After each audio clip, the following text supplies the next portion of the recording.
Open your cerebral cortex and shift your lobes into upper beta phase, because you are going to have Bitcoin knowledge transmitted directly into your vestibulocochlear.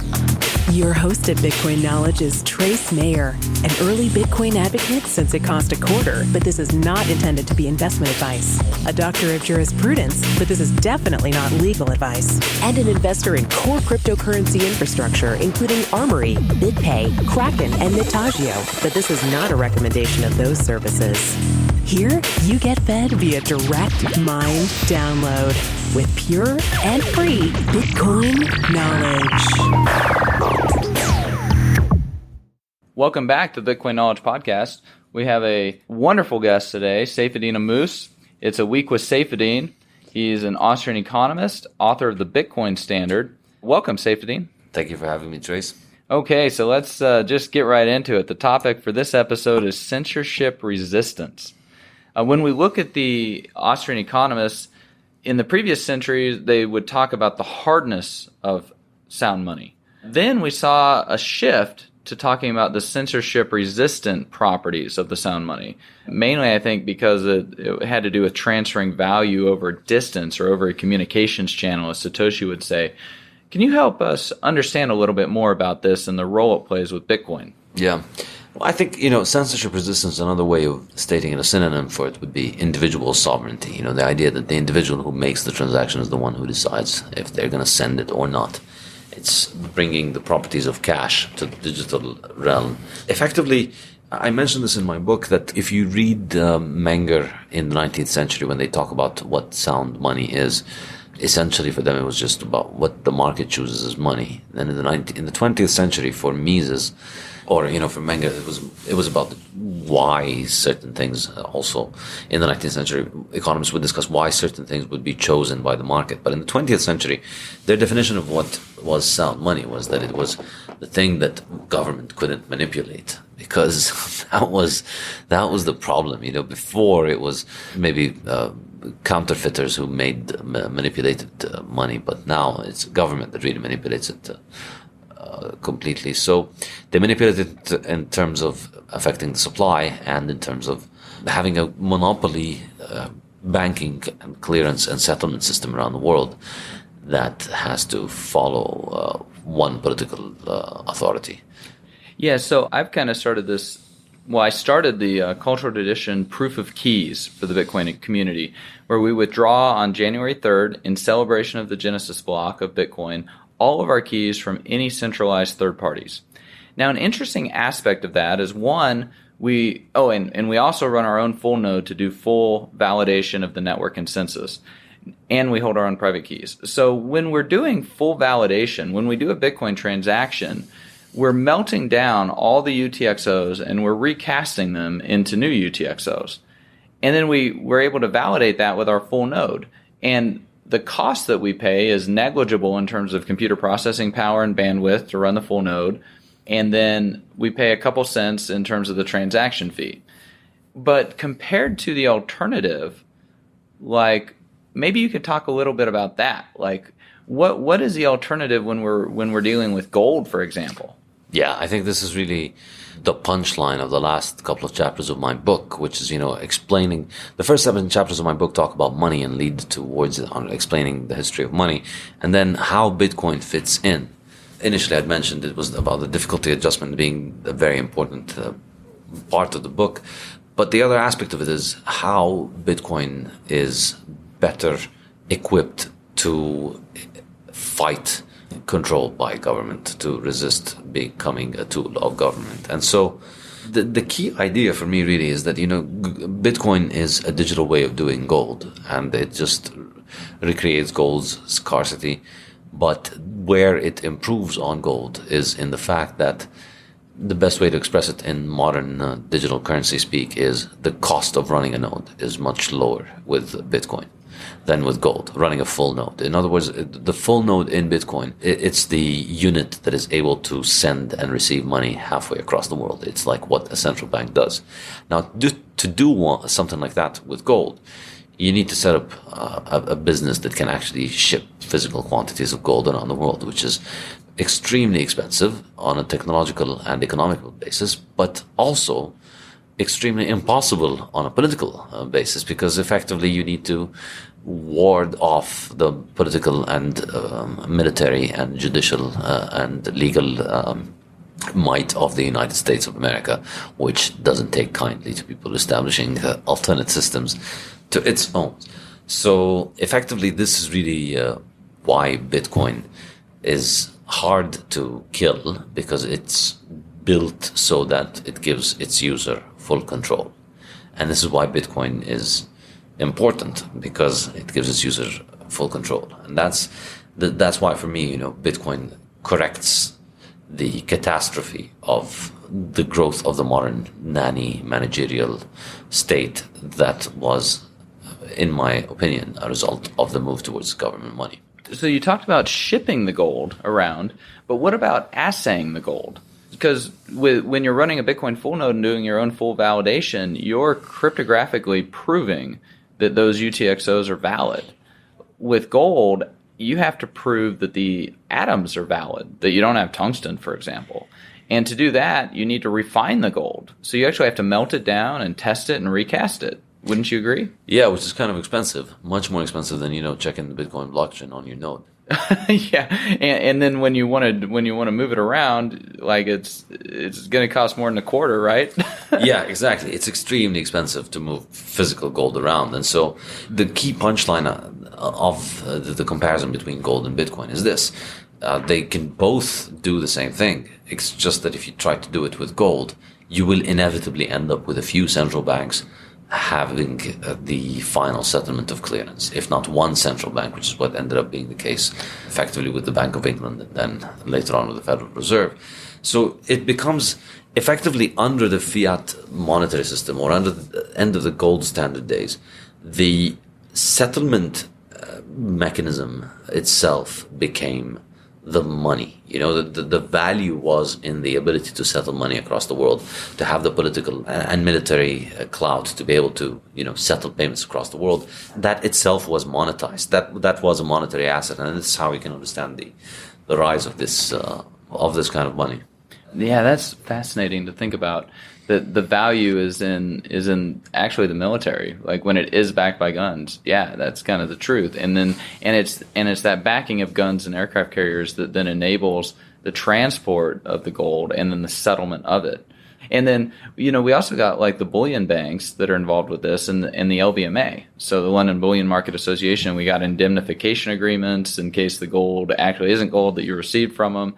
None of that with Bitcoin. Like the transaction, as soon as it's confirmed and hits in the blockchain, you know that those Bitcoins are valid, that they're 100% real. They've transferred to a different pub key. Like, I mean, there's none of this indemnification agreement. Like, it's just so much more elegant, so much cleaner. Exactly. I mean, in the case of gold, you end up with one or two or a few full nodes essentially around the world, big central banks that controlled everything. Whereas in the case of Bitcoin, I think in the worst case scenario, we'll likely end up in a world in which we have more than 10,000 nodes able to perform final settlement daily with one another, We owe a big debt to the people who carried these ideas, especially through the 20th century. Hayek, Friedman, Rothbard, Mises, Vieira, and others. And it's this whole concept of the separation of money and state. Just think, how bleak did the circumstance and the situation look to them? How in the world are you going to go up against all the money and all the power and all the guns worldwide in order to reestablish sound money? I mean, it just seems like an impossible Herculean task.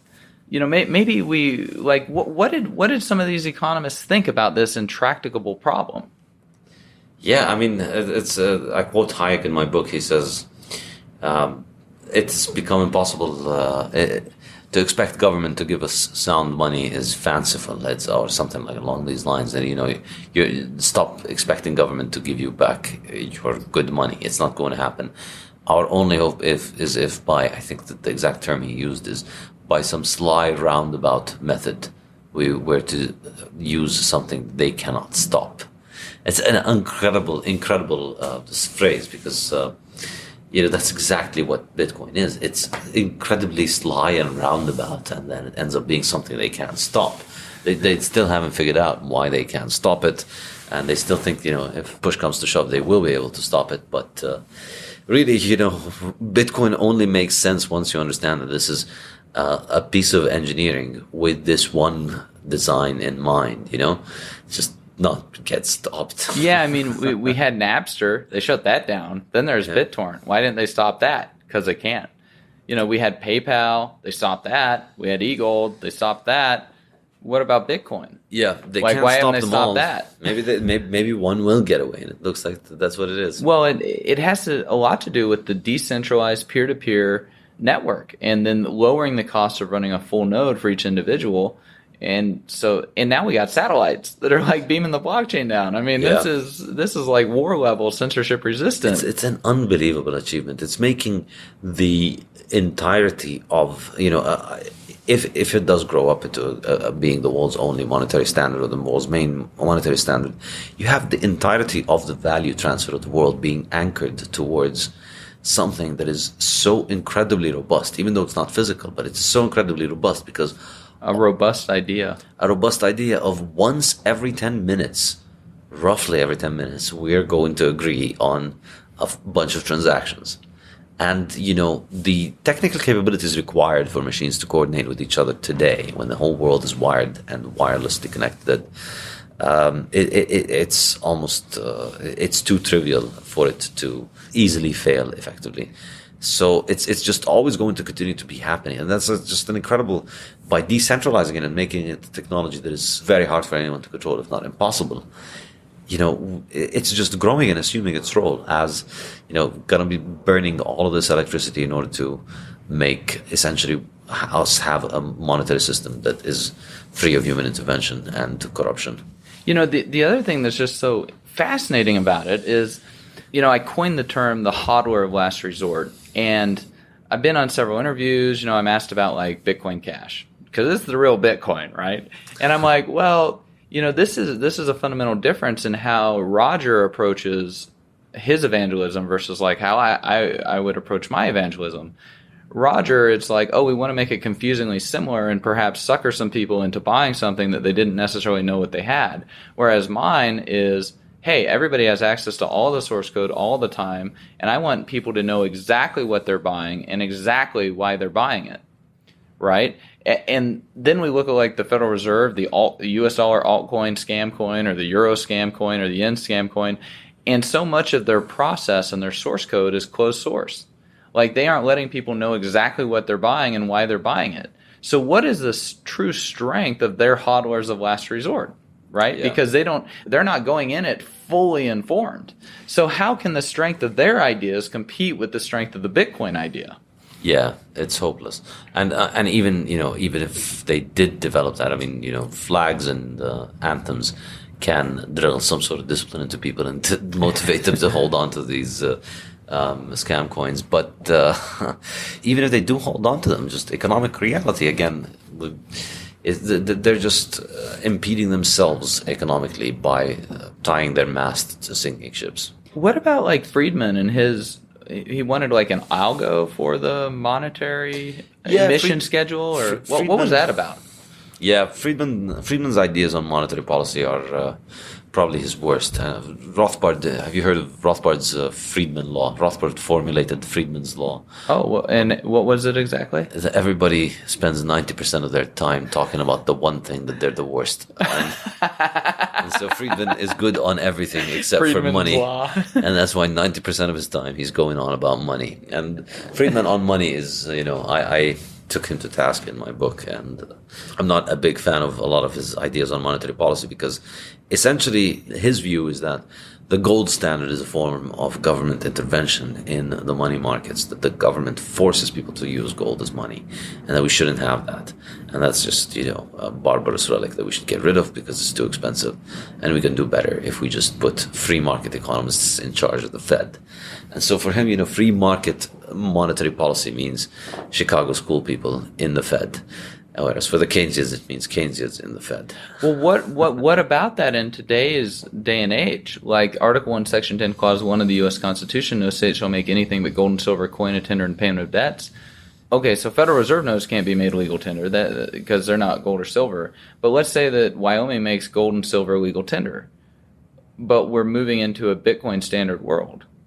Wouldn't it be better to have like Bitcoin be able to be made legal tender? Or, I mean, how do we deal with this concept of legal tender, which is what judges are able to use as a remedy for dispute resolution? I don't know. I'm not a lawyer, but, you know. Well, we're talking about the separation of money and state. Yeah, that's what it comes down to. Essentially, I think legal tender laws will continue to apply to government scam coins, and essentially people are just going to walk away from the government scam coin industrial complex and all of its, you know, high time preference activities and terrible nutrition and terrible government advice, and they're just going to be walking away from that towards the hard money. pull into their Bitcoin carapace and like they're armored up, and that's the end of that. Essentially, you know, the Bitcoin economy is going to be rising and the government economy is going to be falling apart, and that, you know, it doesn't have to go with a bang. It doesn't have to be quick. They could manage the decline for quite a while. You know, the Soviet Union showed us how long economic sock puppetry can effectively last. You know, they continued for decades with all these statistics of stuff that didn't even exist. But, you know, they were meeting their requirements and people were getting great salaries. But so the assertion would be that we'll move more towards dry code where we can, you know, using Nick Szabo's phrases, and moving away from wet code. But the wet code, that legal code that's running between lawyers and judges' ears, will still be operating. It's just people will be migrating away from that, largely because, you know, whenever you have that monopoly, you're going to get a higher and higher cost with a lower and lower value for the justice services that you're employing it for. And so you're going to want to just move to the dry code where you can, because the Bitcoin network and smart contracts are going to be, you know, just much more efficient and cost effective when it comes to these equity and justice services. Exactly. I couldn't agree more. Essentially, you know, by, as Nick Szabo says it, you know, social scalability, by making so much of the functions that are usually political becoming just automated and algorithmic. If you agree to that, it makes the ability for people to scale socially and to cooperate with one another on a global protocol far higher, because, you know, they're not having to negotiate everything all the time, and you know, there's much less room for corruption and much less room for inflation, all of these things. So when we're dealing with these, you know, government bureaucrats love to bureaucrat. They got a stamp. They like to put the stamp on a piece of paper. Like, that's their life's purpose. So when we're dealing with this, you know, one of the things that they just really harp on about is Bitcoin's limited in amount. Like, it's like these little busybodies don't have something to do, like interfering with or changing or otherwise dealing with the limited amountness. Maybe you could talk a little bit about how Rothbard talked about this fixed supply of money thing, or what he had kind of creatively envisioned as a solution. Yeah, I remember, I'm not sure where exactly. I think it might be the paper called Austrian Theory of Money by Rothbard, in which he discusses it's probably in more places as well, in which he says that, you know, hypothetically, that a fixed supply of money is better than a supply that is increasing, and that there's no reason for the money supply to be increasing. And this is, you know, it's one of those mind-blowing realizations as you begin to start learning economics, and you think back, hang on a second, exactly why should the money supply increase, you know? You don't need to make the inch longer for you to get taller. It's a unit of measurement. It doesn't have to get bigger. It's a way in which we measure economic value. So why should we change it? It should remain constant so that we measure things with it. It's essentially, you know, Bitcoin is a distillation of these three ideas. So we didn't continue with the Friedman. We were ripping on his monetary policy stuff, but, you know, he did have different ideas of how he would like to run a monetary policy. One of them was that you would have an algorithm that just, you know, you don't have human control or judgment. You just have an algorithm that decides things, and based on the algorithm, the supply grows or contracts. And that's similar to what Bitcoin offers. And in fact, also Friedman had also spoken about, I think it was in 96 or 97, as the internet was taking off. There's a video of him, astonishingly prescient, in which he talks about how the only thing that's missing from the internet now is a digital form of cash where you pay it and then that's it, it moves. It's like I'm paying you a dollar bill. Yeah, kind of. There's a 404 page not found error, and then a 402, I think it is, payment method not specified error. And so even when designing the web browser like decades ago, the idea was eventually we're going to be able to figure out how to transfer value over a communications channel. Yeah. And boom, here it is. Look at the world we're moving into now. Pandora's box has been opened. Government have done their best to retard that for quite a while, but they monetary repression, censorship. Yeah, we'd be far more advanced in all these technologies if we didn't have government monopolies everywhere in the world. But these things don't last. Well, it's been a wonderful week with Saifedean Ammous. Are there any final thoughts that you would like to leave with the audience before we close this up? Wow. Well, I'll just say that this has been immensely enjoyable, Trace. And I look forward to working a lot more over the next few years on writing and researching and teaching about Bitcoin and doing more of these interviews. Thank you so much for this opportunity. It was thoroughly enjoyable. Well, thanks so much for being with us, imparting a lot of the knowledge, taking the time and the effort to do this. I can speak from experience. Creating episodes like this is not the easiest thing to do. It can be quite draining intellectually, but invigorating because we know that we're helping a lot of people. Your thought leadership on a lot of these things can just be tremendous because, once again, ideas can only be overcome by other ideas, and those ideas have to get out there somewhere. Yeah. And so thanks so much for all you do. We've had Saifedean Ammous. It's been a week with Saifedean, the author of the Bitcoin Standard, phenomenal book, and Austrian economist. Thanks so much for being with us. Thank you so much, Trace. Be sure to get a copy of the free Bitcoin Guide at freebitcoinguide.com. Got a question or suggestion? Record your voice at bitcoin.kn. Don't be shy. To help the show, share bitcoin.kn with friends, post about it on Reddit, and otherwise spam the interwebs. Your iTunes comments and 5-star reviews are very important to us. Please continue tuning in to the Bitcoin Knowledge Podcast, where we release interviews with the top people in the Bitcoin world. Now take some choline and let that Bitcoin knowledge consolidate.